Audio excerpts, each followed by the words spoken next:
This was meant to be a night of joy, a celebration. Families together by the sea.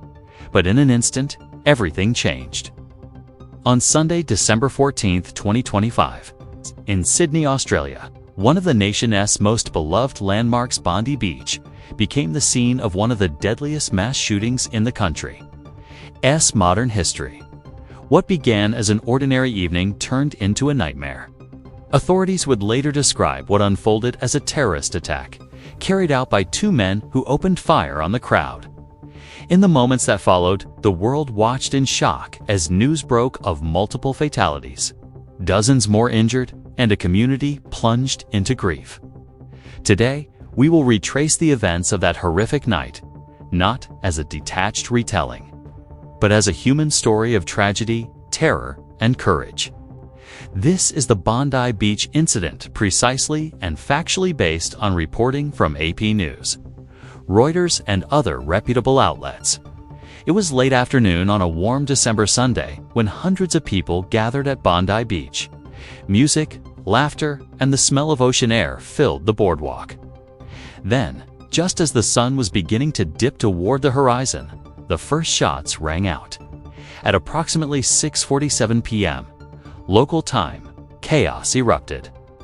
Eyewitnesses described the frightening confusion. Some mistook the noise for fireworks.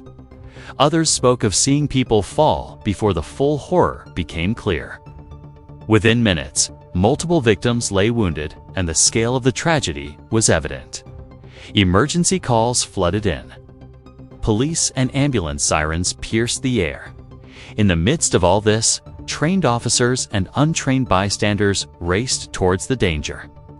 Authorities soon confirmed that two men were involved in the shooting, a father and his son, firing indiscriminately into the crowd.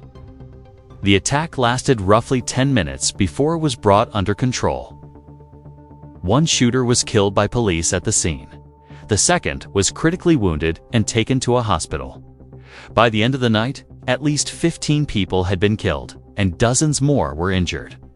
The victims ranged in age from children to the elderly, showing the devastating reach of the violence. Leaders quickly labeled the shooting a terrorist incident. In the immediate aftermath, confusion reigned. Social media erupted with videos and unverified claims. Authorities appealed for calm, urging the public to rely on official statements. Meanwhile, emergency services worked through the night. Hospitals across Sydney reported an influx of patients, some critically injured, others in shock. Local residents and visitors who had witnessed the attack were left traumatized. One survivor recounted seeking shelter in a nearby garage with others as they tried to escape the gunfire.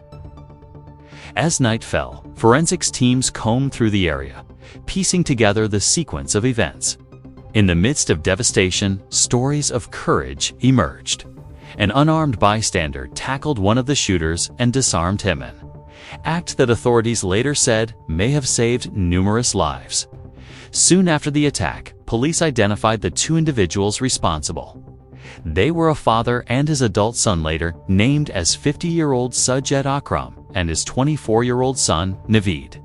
Sajid was killed by police. Naveed survived and, as of the latest reporting, may face charges once medically stable. Questions immediately arose about their background and motives. One recurring topic online suggested a connection to India. According to Reuters, Sajid Akram was originally from Hyderabad, India, having migrated to Australia in 1998. However, authorities in India clarified that his family had no knowledge of his intentions. They emphasized he had limited contact with them over the years. It's important to stress that national origin does not imply responsibility by any state or community. Investigators also looked into the pair's recent travel history. Reports indicated the two men had traveled to the Philippines in November 2025.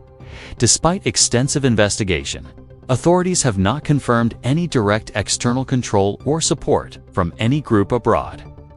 While initial media reports interpreted certain symbols from the attacker's vehicle as linked to extremist messaging, official sources have clarified that no religion or faith was responsible for their actions.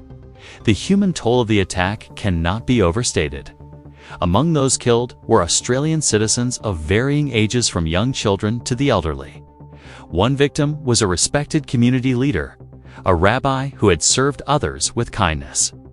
Funeral services were held across Sydney as communities came together to grieve. The weight of grief on loved ones was palpable, as memorials filled with flowers, photos, and candles. Amid the chaos, certain acts of bravery stood out. The bystander who intervened directly with one of the attackers, tackling and disarming him, suffered serious injuries himself. His selfless response was hailed as heroic. Police officers also exhibited extraordinary courage, confronting the armed individuals under extreme danger. Several officers were injured, and one was credited with engaging the shooters in the crucial moments that limited further loss of life. National leaders, including the Prime Minister, condemned the attack and promised support for victims. International reactions poured in, with world leaders expressing sympathy and solidarity. Conversations about public safety and emergency preparedness dominated discussions in Australia following the attack, with calls for reviewing security at crowded public events. In the weeks that followed, the community began a slow healing process. Vigils and memorial services became regular fixtures. People shared stories of loss, survival, and resilience. Authorities continued their investigation, urging the public to refrain from spreading misinformation. Mental health professionals warned of the long-term psychological impact on survivors. Witnesses and first responders and support services were mobilized to assist those in need. What happened at Bondi Beach will be remembered as one of Australia's darkest nights. But within that darkness were glimmers of courage, selflessness, and unity. Stories of rescue and bravery now form part of the legacy alongside the mourning. This account was written to inform and to honor the lives affected without bias or blame. It's a reminder that violence stems from choices made by individuals, and that understanding must be rooted in evidence, respect, and empathy. Thank you for watching. If you found this informative, please consider subscribing for more fact-based reports. This narrative is based on verified reporting from respected international news organizations. It does not attribute the incident to any religion, nationality, or community. Viewer discretion is advised.